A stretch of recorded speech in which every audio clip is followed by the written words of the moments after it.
C'est l'objet vraiment de notre prochaine question qui s'adresse à vous deux, mais peut-être d'abord à vous, Benoît Mernier. Y a-t-il une place pour la création à l'école? Et si oui ou si non, l'école devrait-elle en faire plus?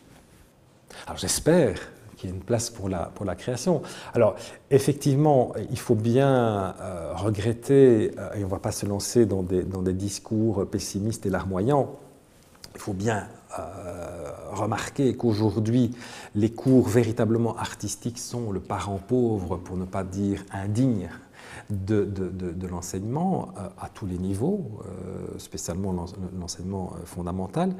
Et on ne va pas non plus revenir sur le fait que dans certains pays, on voit des cours, par exemple, de musique qui sont donnés et qui donnent des résultats scolaires dans d'autres matières que la musique, bien sûr, excellents. Donc, on a très clairement montré que l'apprentissage de la musique, la pratique d'un instrument, surtout dans une collectivité de type orchestre, pouvait véritablement développer des aptitudes cognitives importantes.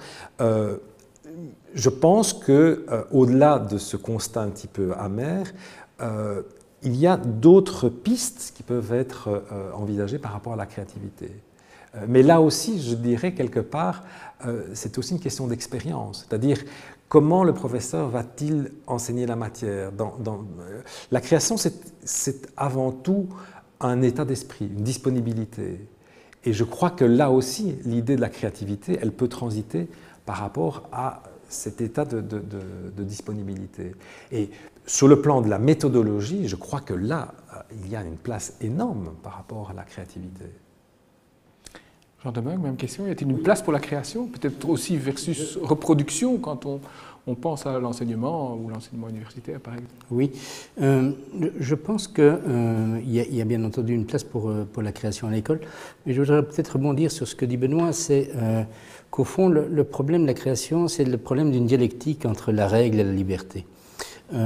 Et notamment l'angoisse de la page blanche. Enfin, moi, c'est mon expérience, c'est que parfois je la ressens. Mais elle est levée quand je me donne une contrainte. C'est ce qu'explique Umberto Eco. Quand il écrit un roman, il dit, ben voilà, je vais mettre 12 chapitres, c'est décidé, je mets 12 chapitres. Pourquoi est-ce que je mets 12 chapitres? Je ne sais pas trop, j'ai décidé, les trompettes de l'apocalypse ou n'importe quoi, j'écris le nom de la route, mais je me donne une contrainte. Et c'est d'ailleurs l'expérience que font les animateurs d'ateliers d'écriture aussi. On donne une petite contrainte. Vous parlez de, vous devez mettre une rose dans votre nouvelle. Bon, alors quand on a une contrainte minimale, on peut commencer à construire. Et d'ailleurs, la construction va générer des règles. C'est-à-dire qu'on devra être fidèle à ce qu'on construit. Et donc, il y a toute une dialectique qui se noue entre règles et contraintes. C'est comme ça que je prendrais un peu la question de la créativité à l'école. C'est que, mais bien sûr qu'il y a des règles à apprendre. La comédie, ça ne s'invente pas, c'est un genre qui a des principes, qui a des règles, qui ont été illustrées par des grands auteurs, etc. Et en même temps, il faut apprendre à l'élève à s'approprier ça de manière créative, c'est-à-dire à faire fonctionner ça comme un point d'appui plutôt que comme un interdit de la création. Et alors j'observe que ça se fait, alors je suis tout à fait d'accord avec Benoît sur un point, c'est qu'il n'y a pas assez d'arts plastiques et d'arts musicaux à l'école. Je pense que c'est une erreur, mais j'observe que quand même les cours de littérature ont bien évolué. Et que quand même, notamment la critique que l'on dit artiste, comme dit Boltanski, donc la critique qui s'alimente aux idéaux de l'avant-garde moderniste qui a révolutionné l'art, grosso modo entre 1863 et disons les années 60, au fond ces idéaux ont pénétré effectivement les cours de littérature et que désormais on voit des élèves s'atteler à rédiger des nouvelles policières, des mini-romans, etc. Donc il y a une place pour la création. Mais je pense que c'est dans cette dialectique fondamentale entre la contrainte et la liberté qu'au fond une pédagogie de la création peut s'articuler.